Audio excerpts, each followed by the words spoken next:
এই ভিডিওর মাধ্যমে আপনাদেরকে বুঝিয়ে দেওয়া হবে কিভাবে ক্যালিগ্রাফি বা কার্সিভ লেটারগুলো একটির সাথে আরেকটি পেঁচিয়ে বা মিলিয়ে লিখতে হয়।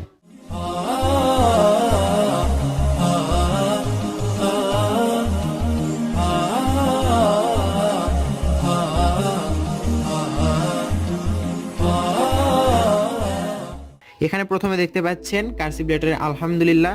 আমরা যদি প্রথমে লিখি তাহলে অবশ্যই বড় হাতের লিখতে হবে। এখানে দেখুন বড় হাতের লিখবো আমরা। এখানে প্রথম হালকা করে দিতে হবে এভাবে। এখান থেকে দেখুন একটা লেজ রাখলাম, একটা লেজ। কার্সিভ লেটার থেকে ওয়ার্ড লেখার সময় অবশ্যই একটির সাথে আরেকটা মেলানোর জন্য লেজ রাখতে হবে। যেমন এখান থেকে এরপর লিখবো এল, এখান থেকেই এভাবে এল, তারপর আরেকটা লেজ রাখবো। এটা কিন্তু গাঢ় হবে না, এটা একটু হালকা রাখতে হবে। এখান থেকে দেখুন আবার এইস, এটা একটু মোটা করতে হবে। এগুলো মোটা করে এটা আবার ছেড়ে দিতে হবে। ছেড়ে যেটা দিবেন সেটা একটু হালকা হবে বা লেজের মতো দেখুন চিকন হবে। এইসের পর এখান থেকে এ, এটার পর আবার এরকম লেজ দিতে হবে।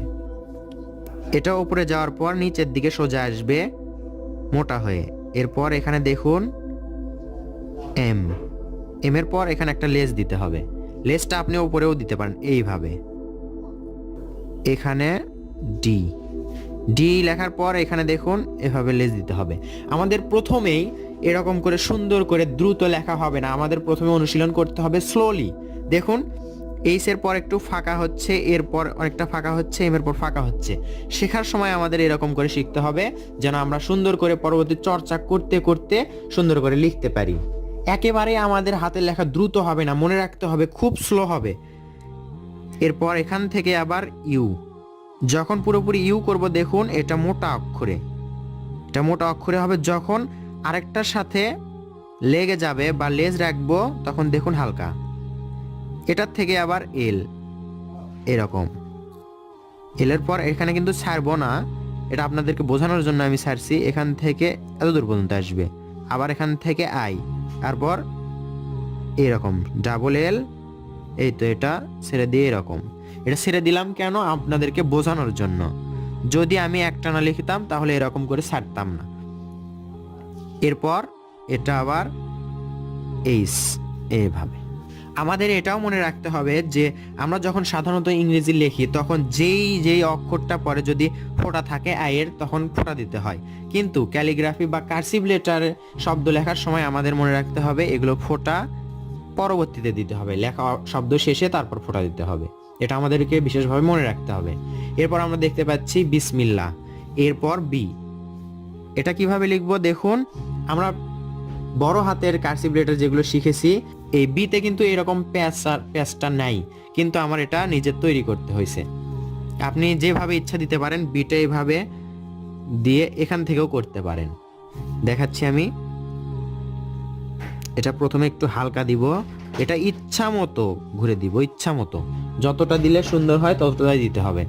এরপর এখান থেকে এটা হালকা, এই তো এটা এখান থেকে এটা দিলাম কেন, এখান থেকে আরেকটা অক্ষর বা লেটার আমরা যোগ করব এর জন্য আই, এখান থেকে এস, এসটা এরকম করে দেখুন, অথবা এটা সোজা নিয়ে এরকমও করতে পারি আমরা।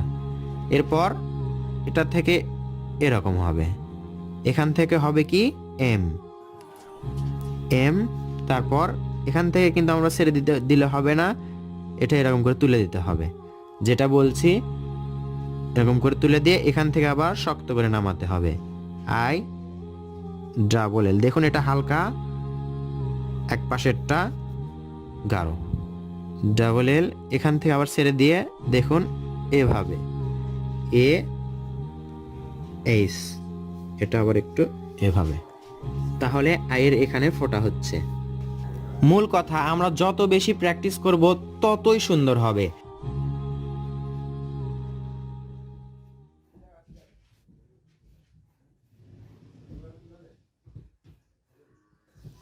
একটানা এবং দ্রুত লিখলাম এখানে।